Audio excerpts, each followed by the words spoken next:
श्री राधे श्री राधे श्री राधे। ओम श्री सद्गुरुदेवाय नमः। श्री राधा कृष्णाभ्याम नमः। ओम नमो भगवते रासमंडलेशाय स्वाहा। ओम तत्सत् ब्रह्मणे नमः।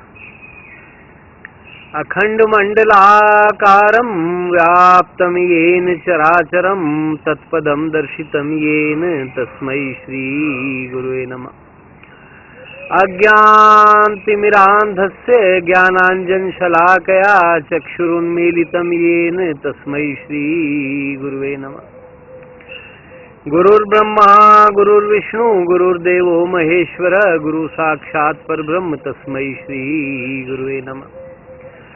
वंशी विभूषित करान्नव नीरदाभात पीतांबरादरुण बिंब फलाधरोष्ठात् पूर्णेन्दु सुंदर मुखादरविंद नेत्रात् कृष्णात् परम किमपि तत्त्वमहं न जाने। वसुदेव सुतं देवं कंस चाणूरमर्दनं देवकी परमानंदं कृष्णं वंदे जगद्गुरुम्। त्वमेव माता च पिता त्वमेव त्वमेव बन्धुश्च सखा त्वमेव त्वमेव सेव्यश्च गुरुस्त्वमेव त्वमेव सर्वं मम देव देव। मन्मना भव मद्भक्तो मद्याजी माम नमस्कुरु मामे वैश्यसि सत्यं ते प्रतिजाने प्रियोऽसि मे। सर्वधर्मान् परित्यज्य मामेकं शरणं व्रज अहं त्वा सर्वपापेभ्यो मोक्षयिष्यामि मा शुचः। बहूनां जन्मनामन्ते ज्ञानवान् मां प्रपद्यते वासुदेवः सर्वमिति समात्मा सुदुर्लभः।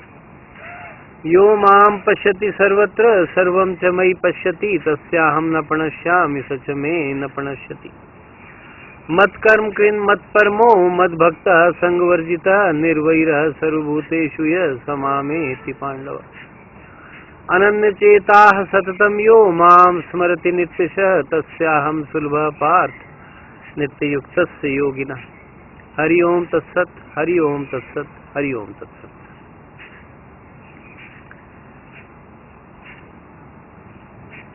39वां पुष्प समर्पित है इस व्याख्यान माला का। इससे पहले त्याग की चर्चा हुई थी और त्याग से जुड़ा हुआ ही सेवा है, तो आज का विषय रहेगा सेवा।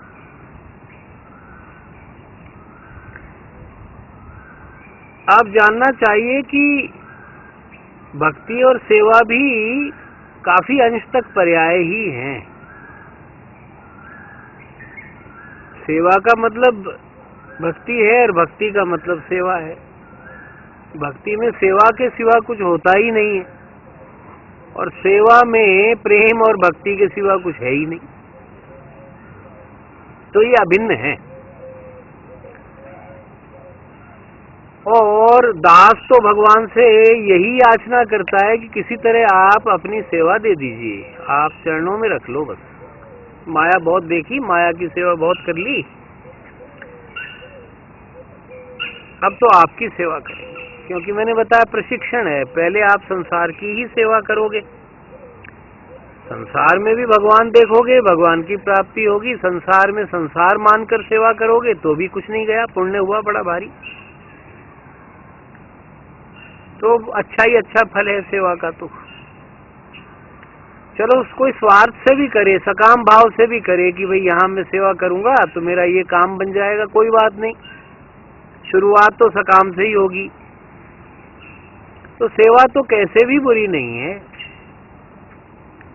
और प्रत्यक्ष देखा जाता है कि माता शिशु की सेवा करती है, पिता भी बच्चे की सेवा करते हैं, फिर बच्चा बड़ा होकर माता पिता की सेवा करता है। ये क्रम चला आ रहा है।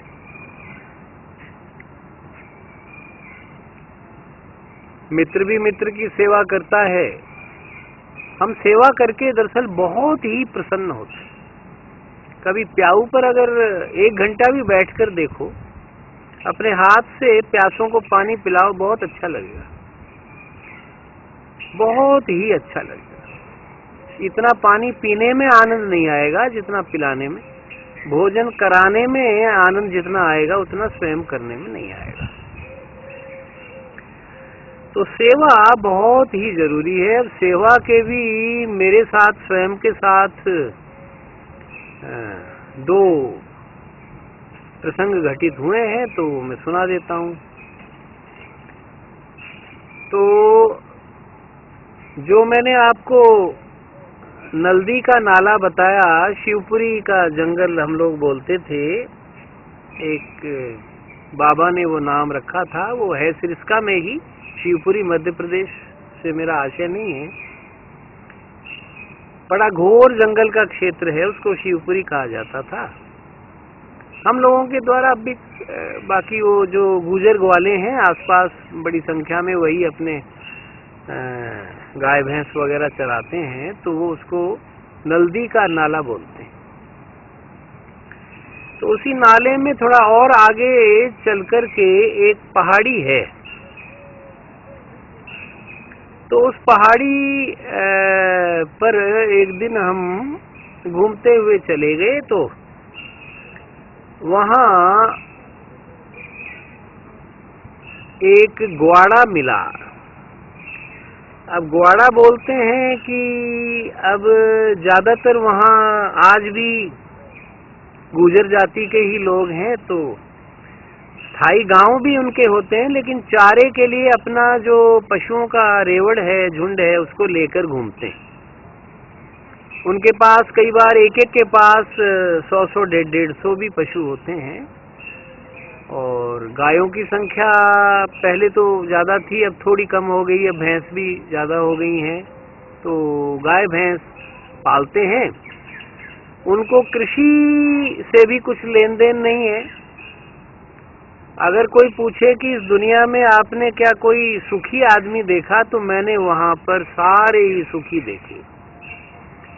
कोई दुख, तनाव, शोक, कोई शंका कुछ था ही नहीं उनको।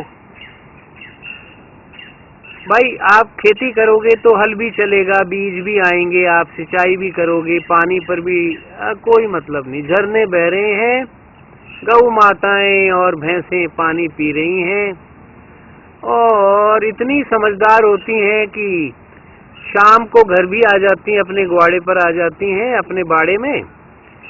और टाइगर चारों तरफ उस समय तो बहुत थे, अब भी हैं, तो उनसे रक्षा भी करती। बड़ा आश्चर्य होगा, लेकिन हमें उन्होंने बताया कि साहब हमें बचा लेती हैं। कभी टाइगर अगर आ जाता है तो चारों तरफ घेरा लगा लेती है, सींग आगे करके घूमती जाती। शेर का नियम है पीछे से ही अटैक करता है, उसको घायल नहीं होना है। सींगों से उसको घायल नहीं होना है, उसको कोई साहसी का सर्टिफिकेट नहीं चाहिए। और वो हिरण ही मारता है, उसका आहार गाय भैंस भी नहीं है। कभी इक्का दुक्का या कभी कोई शिकार ना मिले तो वो आता है, लेकिन वो झुंड में रहती, तुरंत गोल गोल घूमने लग जाती हैं। और अगर कोई ग्वाल होता है तो चराने वाला चरवाहा, तो उसको बीच में कर लेती हैं, उसकी भी प्राण रक्षा करती हैं, चारों तरफ घूमती हैं। तो इस प्रकार से बहुत आपस में सहयोग करती हैं। फिर शाम को पहुंच जाती हैं और अपने बाड़े में, तो सुबह शाम उनका दूध निकाल लिया जाता है। दूध मैंने बताया, इसलिए बता रहा हूँ, वो ये मेरे जीवन की बात है। मैं मात्र 61 वर्ष का हूँ और कोई ज्यादा पुरानी बातें नहीं है। ये सब 40-45, कोई 35-30 ऐसे वर्ष पुरानी बातें हैं। तो कोई फिक्र नहीं था, कोई कुछ नहीं, रोग होता ही नहीं था। इतना शुद्ध ऑक्सीजन ही ऑक्सीजन, घोर जंगल, झरने का पानी पीते थे। और अपना जो है घी बेचते थे। आजकल मावा बेचते हैं, पहले घी बनाते थे, बस दूध तो बिकता ही नहीं था।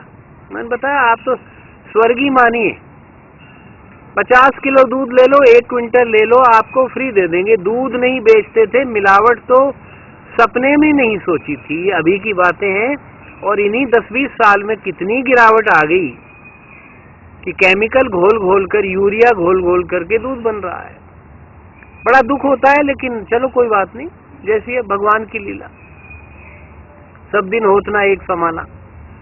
तो मौज से रहते थे, आज भी रहते हैं उधर। अब आज तो थोड़ा टाइगर प्रोजेक्ट के कारण गांवों को विस्थापित किया जा रहा है, तो अन्यत्र जगह दी जा रही है। उस समय की बात कही जा रही है, अब तो कोई जा भी नहीं सकता वहां, तो पुरानी बातें। और कभी तेल और डालडा सूंघा नहीं उन्होंने, देशी घी में ही सुबह से रात्रि तक, चाहे वो नाश्ता हो चाहे भोजन हो, कोई समस्या नहीं। और जो घी बेचते थे, पास में भर्तृहरि का स्थान है, वहां पर आकर के अपने आप उनसे घी ले लेते थे व्यापारी, और वस्तु विनिमय था, उसकी एवज में वो नमक, मसाले, आटा और ये सब दे देते थे, ना उनको रुपयों की जरूरत। हालांकि पैसा चल गया था, लेकिन जरूरत नहीं थी। तो ये सामान ले आते, अपना आराम से मौज करते। आश्चर्य है कि आपको इस युग में तो घोर आश्चर्य होगा जो ऐसे वनों में नहीं गए कभी। उनमें छोटे छोटे गांव, 1 घर का गांव, 2 घर का गांव, 5 घर का गांव, ढाणी बोलते हैं राजस्थान में, छोटी छोटी ढाणियां थी। हेमलेट मीन्स स्मॉल विलेज, ढाणी, छोटे गांव। किसी में 10 लोग हैं, किसी में 5 लोग हैं, किसी में 20 लोग, बस कोई चिंता नहीं, और सब तंदुरुस्त, कोई रोग नहीं सुना था, चिकित्सालय जाते नहीं थे, देखा ही नहीं था, दूर दूर हुआ भी नहीं करते थे। ऐसे लोग मुझे मिले हैं जो जिंदगी में बस में नहीं बैठे, ट्रेन में नहीं बैठे, उन्होंने सड़क के दर्शन नहीं किए और कभी शहर में नहीं गए, कोई चीज का उनको पता ही नहीं था, क्या राजनीति होती है और क्या लड़ाई झगड़े, कोई मतलब नहीं। और शरीर इतने तंदुरुस्त, बच्चे भी नॉर्मल डिलीवरी, यानी जैसे पशु पक्षियों को कहीं अस्पताल नहीं जाना पड़ता, ऐसे ये मेरे समय की बातें हैं कि नॉर्मल डिलीवरी हुआ करती थी, महिलाएं भी स्वस्थ, पुरुष भी स्वस्थ, कोई दिक्कत नहीं थी। अब कथित विकास तो नहीं था, लाइट नहीं थी, कुछ भी नहीं था, 6-7 बजे सो जाते थे, सुबह हर आदमी 3 साढ़े 3 उठ जाता था। तो इस प्रकार के स्वर्ग में मुझे न केवल जाने का बल्कि सैकड़ों दिन रहने का अवसर मिला है। परिचित रहे तो उनके ग्वाड़े में एक दिन रुकने का अवसर मिला, मैं वहां की बात बता रहा हूँ। तो हमारी सेवा तो उन्होंने की ही, मोटे मोटे रोट बनाते हैं, लाल मिर्च की चटनी पीस लेते हैं, छाछ वगैरह, यही भोजन है, घी की कोई कमी नहीं। तो एक भैंस की सेवा और कर रहे थे जो बूढ़ी थी, उसका नाम भी मुझे याद है, सुआ नाम था। सबके नाम रखते हैं ये गाय भैंस। अब जो सुआ थी वो भैंस बूढ़ी थी, तो वो शेर के डर के मारे नीचे नहीं आती थी।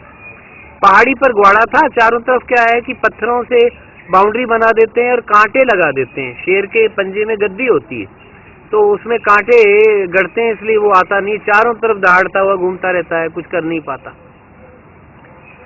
तो इस प्रकार की स्थितियां वहां की थी। तो वो जो भैंस थी वो पानी पीने नीचे नहीं जाती थी। अब पानी कहाँ मिले ऊपर पहाड़ी पर, तो उसके लिए तो नीचे झरने पर ही जाना पड़े। बाकी सारे तो जो पशु थे वो शाम को खूब भरपेट पी आते थे भाई, सुबह तक के लिए निश्चिंत। वो नीचे नहीं जाती थी, तो वो प्राणांत हो जाए उसका। अब देखिए सेवा का, तो कालू नाम का एक लड़का था, ग्वाल था, हरी था, कालू था, तो ऐसे अलग अलग उनके 2-3 परिवारों का ग्वाड़ा था। तो वो परात में पानी ला रहा था, तो मेरे मित्र ने पूछ लिया कि भाई ये परात में पानी किसके लिए ला रहा है। सिर पर उठाकर पहाड़ी चढ़कर पानी ला रहा था। तो उसने कहा भाई ये बूढ़ी भैंस है, तो ये नीचे पानी के लिए जाती डरती है, तो इसलिए मैं इसकी सेवा करता हूँ। तो वो मित्र सहज रूप से बोला, अब उस बेचारे में जो उस समय बुद्धि थी कि तो बूढ़ी हो गई, दूध भी नहीं देती है, फिर इसकी सेवा क्यों कर रहा है। तो उसने उसका उत्तर सीधा नहीं दिया, ये कहा तेरा बाप बूढ़ा हो जाए ना तो उसको घर से निकाल देना, ये कहा। हाँ वो भी समझ गया कि नहीं बिल्कुल। तो इतनी भावनाएं माता पिता समझते हैं, गाय भैंसों को अपने परिवार का अंग समझते हैं। आज कोई मनुष्य की सेवा नहीं करे उस बूढ़ी भैंस की भी इसने पूरी आयु हमारी सेवा की है, दूध दिया है। अब ये बूढ़ी हो गई तो लोग तो कसाईयों को दे देते हैं, वहाँ कितना धर्म था। मैं तो नमन करता हूँ, मेरे लिए तो ये महापुरुष ही है। अब वो परात में पानी लाता और उसको रोज पिलाता था। अब बताइए कि इस सेवा से बड़ा क्या ज्ञान होगा। भगवत प्राप्ति किसी एक चीज से भी हो सकती है, आप ध्यान रखिए। मैंने बताया था इतनी बातें तो इसलिए हो रही है कि अगर ये बातें नहीं हो तो सत्संग यही है। सत्संग इन्हीं बातों को कहा जाता है। सत्संग के बिना कोई तरता नहीं है। और सत्संग की कौन सी बात किसको कब दिमाग में घर कर जाए इसका ठिकाना नहीं है। तो सत्संग चलना चाहिए, भगवत चर्चा होनी चाहिए। तो केवल सेवा को पकड़ लो तो भी भगवान मिलेगा। अब उसने तो भैंस में ही भगवान ही देख लिया था, भगवान मानकर सेवा कर रहा था, भगवान ही मिलेंगे। एक अन्य प्रसंग सुनाता हूं, ये थोड़ा दूर का है।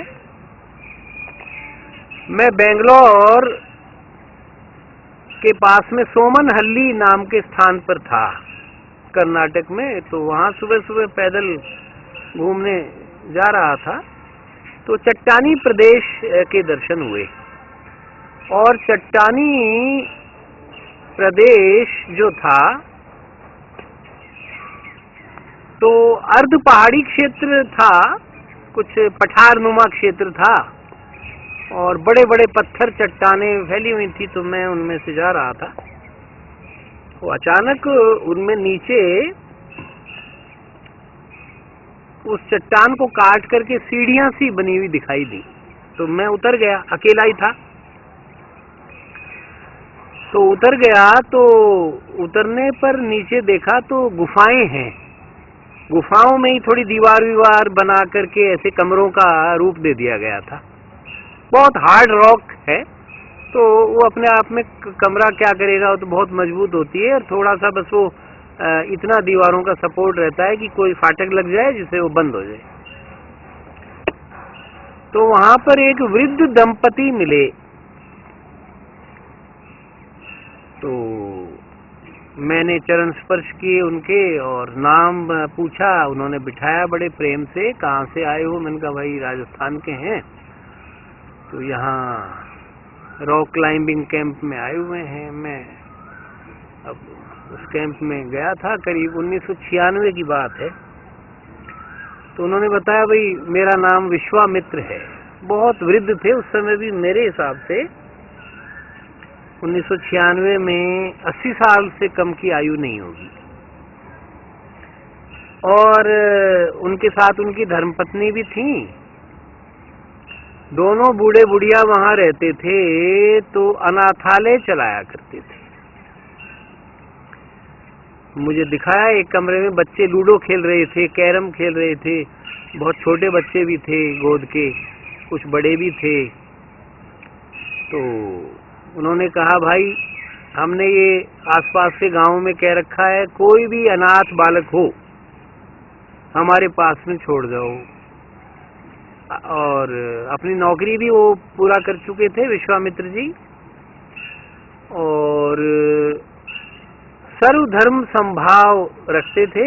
उन एक गुफा में उन्होंने दिखाया, मंदिर के भी थे और सभी धर्मों के चित्र थे। तो बड़ा ही उनका इंसानियत का मार्ग था, प्रेम का मार्ग था। किसी भी जाति धर्म का कोई भी बच्चा हो, अनाथ है तो उसको गोद ले लिया करते थे और उसको अपने पोते की तरह, पड़पोते की तरह उसको अपनी गोदी में बहुत लाड़ प्यार करते। मैंने देखे वहां बच्चे। और उनको कहीं जन सहयोग से कि भाई चलो, पैसे किसी ने नहीं दिए, भाई तू चल ऐसा कर कि कैरम बोर्ड ले आ, तू बैडमिंटन ले आ, तू इसी तरह से तू लूडो ले आ, तू कुछ कॉपी किताब ले आ। उनको अक्षर ज्ञान कराते थे, किताबें पढ़ाते थे, पढ़ना सिखा रहे थे। उनका मनोरंजन खेल कूद का ध्यान रखते थे। उनको भोजन बनाकर कराते थे स्वयं। वो उनकी धर्मपत्नी लगी रहती थी सेवा में। मुझे भी पूछा भाई चाय, अब मैंने कहा चाय तो मैं पीता नहीं हूँ, तो दूध ले आए और कोई जो दक्षिण भारत का कोई कर्नाटक की तरफ का कोई विशेष पकवान था वो भी उन्होंने खिलाया बहुत ही प्रेम से। मैं अभिभूत हो गया, गदगद हो गया उनकी सेवा भाव देख करके। बहुत प्रेम से बिठाया, लंबे समय तक बात की, फिर कहा कि आप दोबारा आना। तो मैं दोबारा भी, जब तक मैं उस कैंप में था, तो मैं वापस भी उनके पास में मिलने गया। उन बच्चों को देख करके बहुत ही ज्यादा मुझे अच्छा प्रतीत हुआ। तो ऐसी सेवा, ये भगवान की सेवा है। अब जरूरी नहीं है कि हर आदमी शास्त्र पढ़े, जरूरी नहीं है हर आदमी अन्य साधन करे, वो तो चलो अच्छा है, जितना करे उतना अच्छा है। केवल सेवा भी करता है तो भी सुनिश्चित रूप से भगवत प्राप्ति होगी। अगर भगवान का अंश मानकर कर रहा है उनकी, तो भगवान की प्राप्ति होगी। अगर किसी सकाम भाव से मनुष्य मानकर ही कर रहा है तो भी महान पुण्य होगा। कहीं से कोई हानि का तो प्रश्न ही नहीं है, लाभ ही लाभ है। तो जैसे भी हो, सेवा प्रारंभ कर देनी चाहिए। आज के युग में गो सेवा का और वृक्ष सेवा का सबसे ज्यादा महत्व। गाय देती ही देती है, गोबर भी औषधीय गुण, गोमूत्र भी औषधीय गुण, और जो बाकी दूध, दही, घी, माखन, छाछ है, वो तो सब में औषधीय गुण है ही हैं। पालन करती है, तो उसकी जितनी सेवा की जाए कम है। वृक्षों की जितनी सेवा करेंगे, इस भारी प्रदूषण में हाहाकार फैला हुआ है। सांस लेने के लिए लोग महानगरों के तो विशेष रूप से तरसते हैं। तो वृक्षों की जितनी सेवा करनी चाहिए कर देनी चाहिए, और प्राणी मात्र की सेवा करनी चाहिए। प्राणी मात्र, मूक पशुओं को आप चुग्गा दीजिए, दाना दीजिए, रोटी डालिए, सभी की सेवा कीजिए। तो सेवा करके आपको बहुत भारी आह्लाद की प्राप्ति होगी। हमारे प्रेम मित्रों में से भी हैं, तो खूब गो सेवा करते हैं, वृक्ष सेवा करते हैं, अन्य प्रकार की सेवाएं भी ले रखी हैं। बहुत ही श्रेष्ठ है, जितनी प्रशंसा की जाए उतना कम है, और ये भगवान तक ले जाती है। और फिर एक समय तो हमें इस संसार में, इस दुखमय संसार में सेवा करके पार उतरना है। दुख में तो है ही, भगवान गलत नहीं कहते, गीता में दुखालय कह रखा है। इसलिए दुख में है कि कितनी भी सेवा करो, कुछ लोग ऐसे भी होंगे कि जो उसमें से भी कुछ ना कुछ आपका कोई ऐसा पॉइंट ढूंढ कर ले आएंगे जिससे आपको भी बहुत ही ग्लानि होगी, खिन्नता होगी कि भाई मैं अच्छे के लिए करता हूं, लेकिन आप घबराइए मत। फिर इसलिए भी दुखालय है कि जन्म मृत्यु जरा व्याधि तो लगा ही हुआ है। तो ये सेवा करेंगे तो एक दिन उस शुद्धतम व्यक्तित्व की सेवा भी हाथ आ जाएगी। जो गोलोक विहारी हैं, साकेत विहारी हैं, शिवलोक विहारी हैं, मणिद्वीप विहारिणी श्री माता जी हैं, उनकी भी सेवा हाथ लग जाएगी। तो जिस भाव से आप करेंगे वही फल आपको मिलेगा, इसमें कोई संदेह नहीं है। आप तो भगवान के अंश मान करके ही प्राणी मात्र जड़ चेतन की सेवा कीजिए, इससे अच्छा कुछ भी नहीं हो सकता। तो सेवा निश्चित रूप से प्राप्ति करवाने वाली है। फिर ये आगे भगवान का अभ्यास भी करवा देने वाली है। यहाँ सेवा नहीं करेंगे तो भगवान की सेवा कैसे बन पड़ेगी, वो भी नहीं हो पाएगी। इसलिए सेवा हर हाल में करनी है। दो अपने जीवन की घटनाएं मैंने बताई हैं कि वो सेवा कर रहे थे। एक मूक पशुओं की, भैंस की कर रहा था, एक अनाथ बच्चों की कर रहे थे बाबा। कहने का आशय ये है कि निश्चित रूप से ऐसे प्रसंगों से हमें प्रेरणा लेनी चाहिए। इसलिए सुनाए जा रहे हैं कि हम सभी प्रेरणा लें। मैं तो बार बार प्रेरणा लेता हूँ, बार बार विचार करता हूँ। अब तक मुझे स्मरण है, मैं जिंदगी में भूल भी नहीं सकता ऐसी बातों को, क्योंकि जिसने सेवा कर ली उसने लोगों के लिए भी ऐसा उदाहरण छोड़ दिया कि लोग भी उसके पथ का अनुगमन करेंगे और सदा उसी के दिखाए हुए मार्ग पर चलेंगे, फिर उसके आगे अनुयायी हो जाएंगे। तो ये सेवा की भी परिपाटी चलती रहेगी। संतों के डेरों पर भारी सेवा होती है, अतिथियों का सत्कार होता है, भोज भंडारे होते हैं, बहुत ही श्रेष्ठ है। सेवा का महत्व वर्णनातीत है और इसकी अनुभूति तो निश्चित रूप से भारी आनंद देने वाली है। इन्हीं शब्दों के साथ में इस विषय को यहाँ समाप्त किया जाता है। ओम सर्वे भवन्तु सुखिनः, सर्वे सन्तु निरामयाः, सर्वे भद्राणि पश्यन्तु, मा कश्चित् दुःख भाग् भवेत्। ओम शांति शांति शांति। श्री राधे श्री राधे श्री राधे।